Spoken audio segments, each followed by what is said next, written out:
গাইঘাটায় voter তালিকায় আজব কাণ্ড।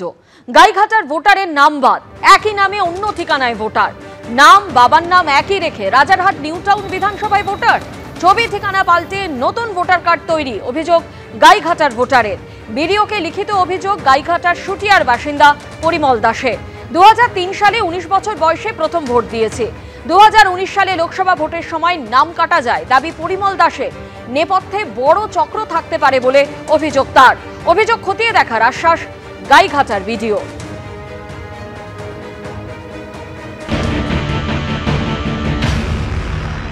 আমি এখান থেকে 10 বছর আগে থেকে ভোট দিতে পারছি না। আমার ভোটটা কেটে অন্য জায়গায় নিয়ে যাওয়া আছে,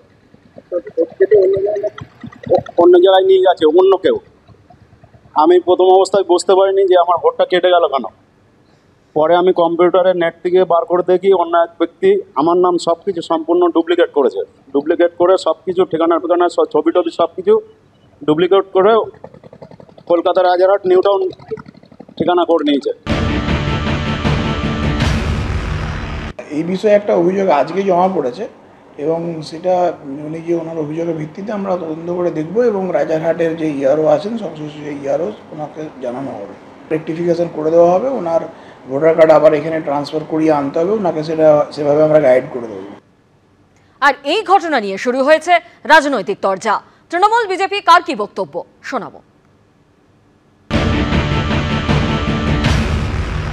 বিরোধী জায়গায় থাকতে গেলে যারা ক্ষমতায় আছে তাদেরকে কালিমা লিপ্ত করতে হবে।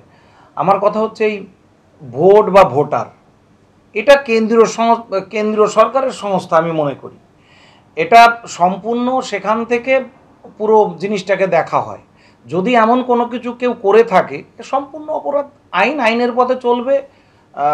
আমি তো বলবো এ সমস্ত কিছু আধার কার্ড ভোটার কার্ড এগুলো তো সেই সেন্ট্রাল থেকে সব কিছু দেখা হয় বা করা হয়। সেই ক্ষেত্রে এই ধরনের অভিযোগ যদি করে থাকে তাহলে নিশ্চয়ই কেন্দ্রীয় সমস্ত এজেন্সি হয়তো ঘুমোচ্ছে।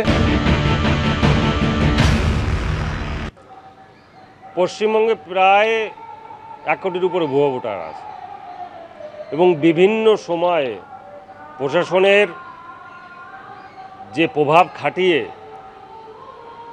তারা জাল নাম, উল্টোপাল্টা নাম, ডেড ভোটার থেকে শুরু করে যারা অন্য জায়গায় ভোটার আছে সেই ভোটারগুলোকে রেখে দিয়ে পশ্চিমবঙ্গে জেতার যে কৌশল সেটা তৃণমূলের যে কংগ্রেস এবং মমতা ব্যানার্জি যারা আছে তারা এই 14 বছরে পারদর্শী হয়ে গেছে।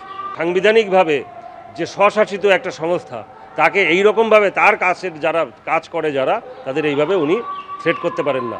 এগুলো আমাদের গণতন্ত্রের জন্য এটা একটা ভয়ঙ্কর অবস্থা।